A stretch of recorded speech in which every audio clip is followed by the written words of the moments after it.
Welcome to Channel AMEC, your insight to the Australian visa system.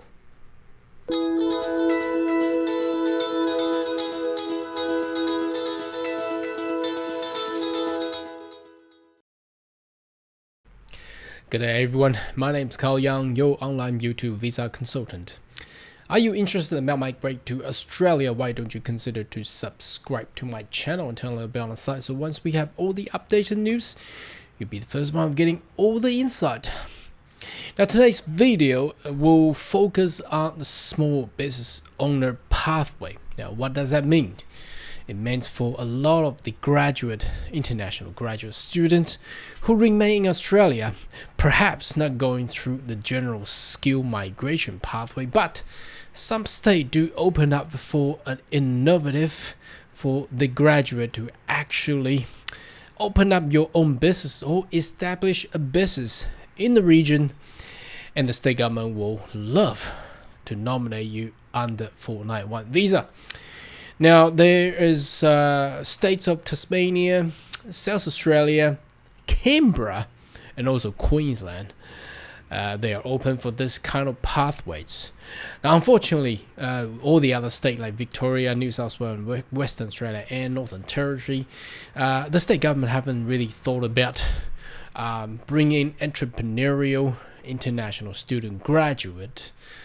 So anyway, I don't know how that will evolve, but it actually started from Tasmania government. Very interestingly how that started, and then evolved into Queensland, and then South Australia and ACT. Perhaps New South Wales and Victoria and Western Australia and Northern Territory will catch up soon. But let's have a look what they offer, and at the end of this video I will summarize how and which state perhaps will be more beneficial to actually take this route. Now first of all, let's look at where it started from Tasmania. So you may go in a little search on Google and you'll find yourself. All you need to do is type in migration Tasmania and space 491 and space SBO, standard for small business owner. Now under this one, obviously you can see subclass 491 small business owner requirement. It started from Tasmania, but it does not really offer the best solution. However, let's have a look what it offers. It's actually under the nomination category 5, which they have so many categories. If you do want to go through those details, I did a video summarize with explanations previously. Basically just go to the playlist in the YouTube and you might find those one there. So to be considered under this category, you must meet the following criteria. Demonstrate you have established. Well, that means you already have a business. So some people may ask, can I establish a business while I'm holding a student visa?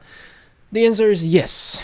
However, there's a risk to it, because establish a business, obviously there is a commercial risk whether or not the business will be successful or not. If it does not go successfully, obviously you probably will waste and spend a lot of money on it. So you got to think twice before you enter into a business, not just for visa purpose, but you need to really think twice that a business will actually enhance and make you money. Okay, so demonstrate you have established and operate business solely owned in Tasmania for at least 6 months. So obviously you can graduate it, and obviously you got 2, 3, 4 years graduation, temporary graduate visa. Then you can actually establish business there. So demonstrated business is highly likely able to give you personal income. So that means that you need to show that the business actually provides income to yourself, whatever the business that is, and you need to meet that 53,900 per annum for the next 3 years. Okay, and show that you have understand the responsibility and requirement around employee fairly and completely completing key unit of Fair Work Ombudsman. So obviously you need to treat whoever you employed fairly under the relevant regulation or law in Australia. Now all applicants must provide comprehensive business plan. Now this is why Tasmania is not really a preferred SBO state. Now, it is the smallest economy compared to all the other states and territory in Australia. And then it requires a comprehensive business plan. Now, obviously, they want you to testify that the business will actually be good, and it cannot be franchise or part owned.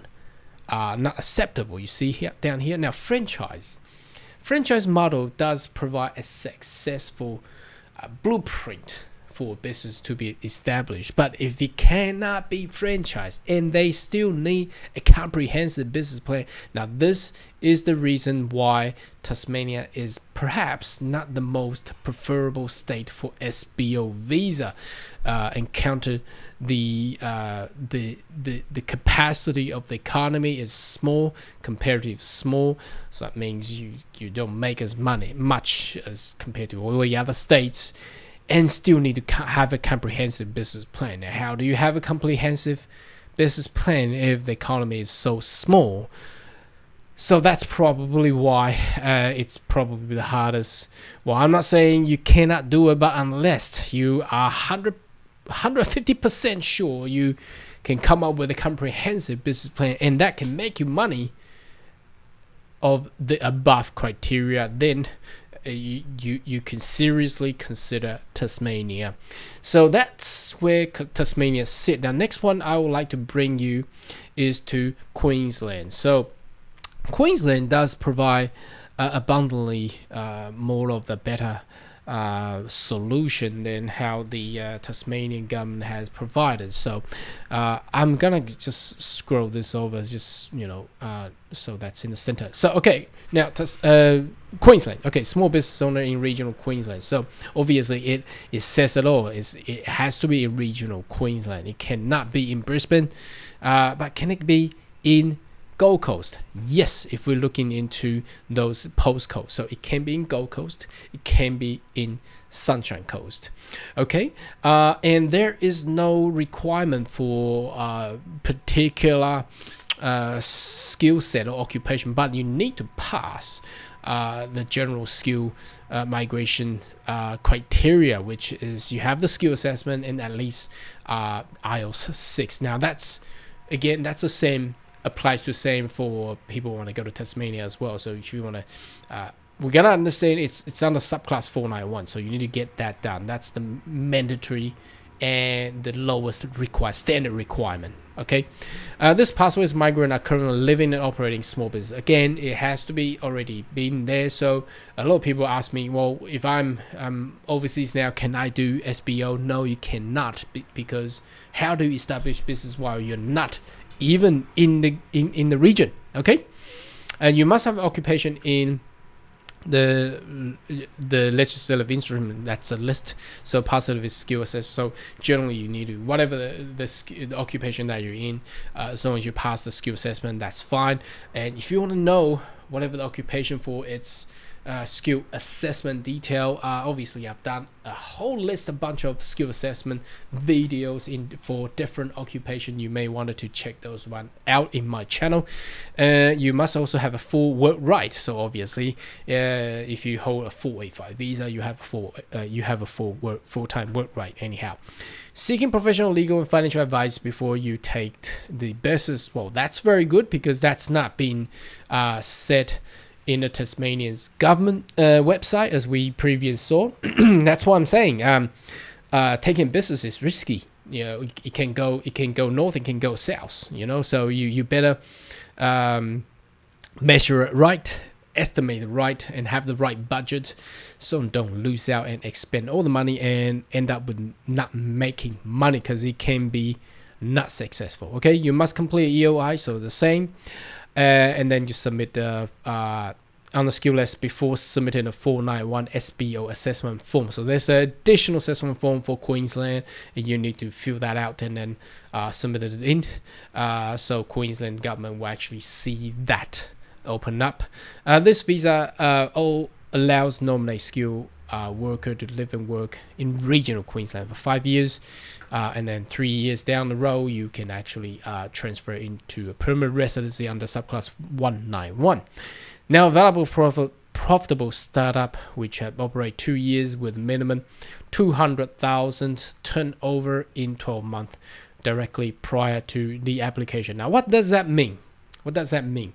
That means traditionally prior to April 2021, if we look at this one, this is after, right? Prior, you cannot have, you can only purchase a established business in Queensland. So it's a business that already been there for years.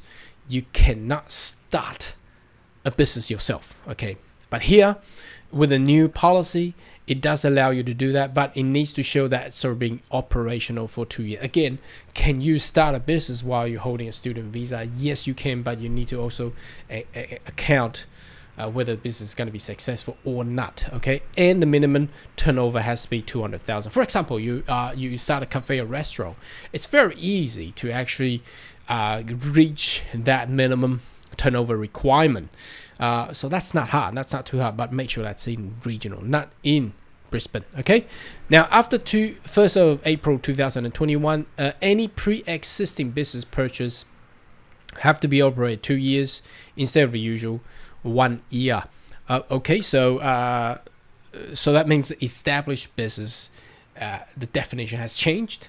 The business has already been there for 2 years, and you can purchase at a minimum purchase price of 100,000 rather than total investment of the business. So that doesn't count with the stocks and things. The purchase price has to be above 100,000. Okay, so what's the difference between that one and the startup? So startup, it doesn't require you to show the purchase price, but you need to show that the annual turnover is over 200,000. So that's the basic differences there. Obviously, if you want, operate a cafe or restaurant, it's pretty easy to spend over 100,000 for the establishment anyway. Furthermore, commission agent, leasing agent, or franchises and home-based business are banned. You cannot do that. Okay, you cannot buy those one as well. So business have been purchased prior 1st of April is not subject to this, but anyway, it's over. It's 2022. So all the other criteria is down here. I'm not going to go through all of them because we are in this video, we are here to actually compare different states. So that's the criteria there for Queensland. Now let's move on to South Australia. Now South Australia is quite an innovative approach where it basically opened up all the incentive for international students and graduates. So we are looking at the startup and small business stream. So let's move that over to the left of what you're seeing. Okay, anyway, it's in the middle now. Okay. So if you study in South Australia and graduated, and perhaps you're not meeting, or perhaps you have that thought of establishing business as being entrepreneurial, this is the way to go. So startup and small business stream for entrepreneurial skilled migrants who started their own business. An eligible guideline will demonstrate evidence include the indicative guide. You can submit registration of interest. So ROI. Consider your close meeting guidelines. Okay, your business must be established in South Australia, operate in South Australia at least 12 months. So different to the Tasmania, needs to be there for at least 6 months, I think. Let's go back there. Does it say? Yeah, 6 months for Tasmania. Now South Australia at least 12 months. Now if you're in Queensland, you don't need to be having operating a business for 12 months, but you can buy an existing one and run for it, right? That's what the Queensland needs. Well, let's have a look. If they need you to run the time established, you need to operate business except for 6 months. Okay, so 6 months as well, but South Australia needs 12 months. Okay, so that's the difference there. And you must have resided in South Australia for at least 24 months. Now that can include the time that you are while you were a student visa holder. So that's fine. So that means you graduated, you get a skill assessment done, and you establish a business and run for 12 months. So that's a year. then you can actually do it. Now, if you're existing SA visa holder, you must have established business in South Australia for at least 6 months and resided in South Australia continuously during this time. So that's for people who are under the innovation stream thing. I think not many people is actually holding that kind of visa. Anyway, your business must be able to give you personal income. So that's the same thing that required for the Tasmania, but it's the same for the Queensland, because under the Subclass 491, you are required, why you're required to change over to 191 is that you need to show your annual income of $53,900. So you need to get your business to pay yourself, okay? Business aligned to a priority growth state industry sector. Now, let's click on that. That basically is everything. Okay, that basically is everything.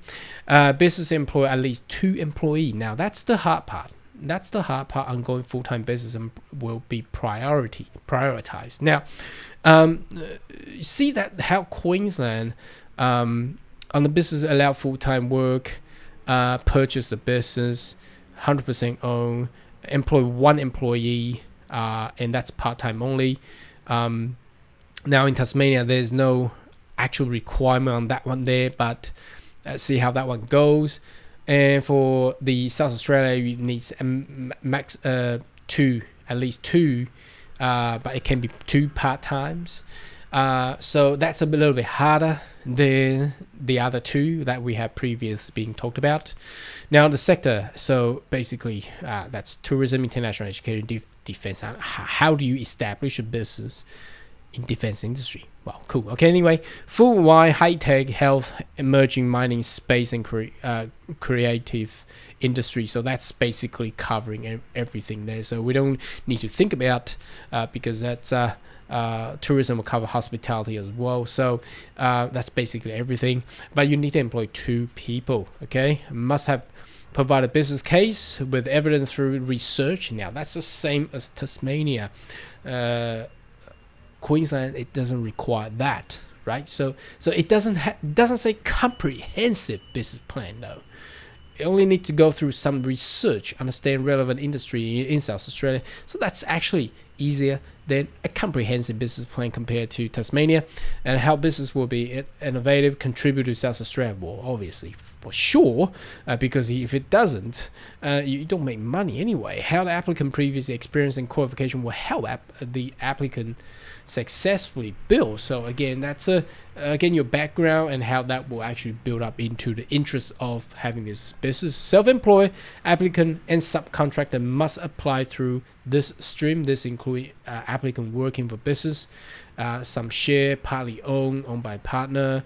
Only business owner can apply for this section. Business structure can be include sole trader, franchise. Again, ineligible. You cannot do it. I'm interested about how you can be self-employed and you're still required to employ at least 2 employees. You're a sole trader and you still have 2 employees. That means contractors working for you. So that's the requirement for South Australia. Now the final one is Canberra, the ACT, Australian Capital Territory. It's actually embedded in the matrix itself. Okay, it doesn't give you a particular a specific different ones. So let's have a look how it actually giving a international student graduate a better way to actually migrate to ACT. So obviously the first one is how long you have been in ACT. The longer you have, the more points you have, and they still want you have a better English there. Now, establishing a business in ACT is risky as well. Same thing as like Tasmania, because the economy is small and also it's predominantly being serving all the public servants, people working in the government and politicians, and on the weekend they're all leaving Canberra. So you got to be very certain what that business is. And the spouse points, nominate occupation, is it in critical or not? Now here we go. Okay, so small business owner, there's extra points be given if you have a business in ACT. So you got to be very, very entrepreneurial to actually work on this one, because ACT does not just having a business solely itself will actually gain you a SBO, but you need to meet all the other ones that we have seen above.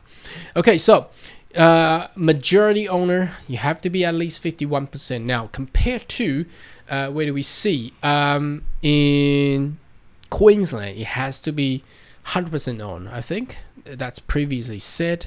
I think it will continue to be the same. It cannot be part owned. But Tasmania doesn't tell what that's required. But anyway, in Canberra, it does have to be above 51%. Registered business actively operating in ACT, you must meet the following minimum required criteria. Okay, so it's in ACT, and must be profitable or making money for sure. So that means it's already established. Okay, it's not just a startup. Okay, the business must be paying following taxable income for 190 at least 26,000 in the last 6 months, or this much for 491. Okay, you must employ at least one Australian citizen, permanent resident, or eligible New Zealand citizen. It should be eligible, not just New Zealand citizen, at least 13 weeks. So that's about 3 months. A minimum of 20 hours. So you must employ one employee. Employment must be according to legislation. Must be resident in Canberra. Must provide stack debt committee employment. And your business activity trade at least 12 months. So it has to be 12 months. So that's the same as the South Australia. Or purchase the business a minimum turnover at least 200,000. So that's the same as the startup criteria for Queensland. At least 12 month business activity. Your business actively traded in Canberra for at least 6 months. For the day established purchase business, the business minimum annual turnover is 100,000 or at least. So again, that's all. If you take the different ones, okay, it gives different points. You see that? You see that thing right at the top there? Okay, so the priority, it's not just meaning that they'll give you the visa. You need to still be counted within Canberra's matrix. The higher the point that you have, the ACT will actually nominate you. So there's a risk here. You see, if you have a business and the point is not enough and you never get invited, then I don't know, that's a problem with ACT. I'm not saying all the other states won't have that issue, but it doesn't give you the point that requires, so you don't need to be ranked, right? So that's another issue there.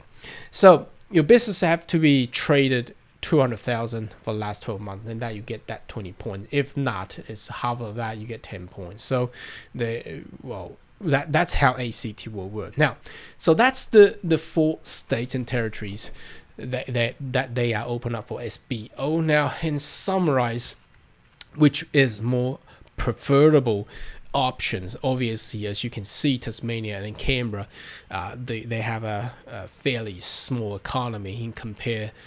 Small economy giving you a higher risk for business adventures. Well, obviously, so if we account that as a element to this business success and visa success, obviously I would not prefer people or advise people to go to Canberra or Tasmania to do SBO. So the more preferable state will be South Australia and Queensland. The only differences there is one needs to be established and run for 12 months. The other one's 6 months. And Queensland, you cannot do it in Brisbane. You can do it in Gold Coast and anywhere else apart from Brisbane. But in South Australia, it can be in Adelaide. But obviously, Adelaide's economy perhaps is not as big as the what you can do down in Gold Coast, because the how the economy and the finances has been running. But anyway, that's preferences for probably for the applicant themselves. Anyhow, should you have more questions, more than welcome to leave a comment right down below, and I see you next video. Goodbye.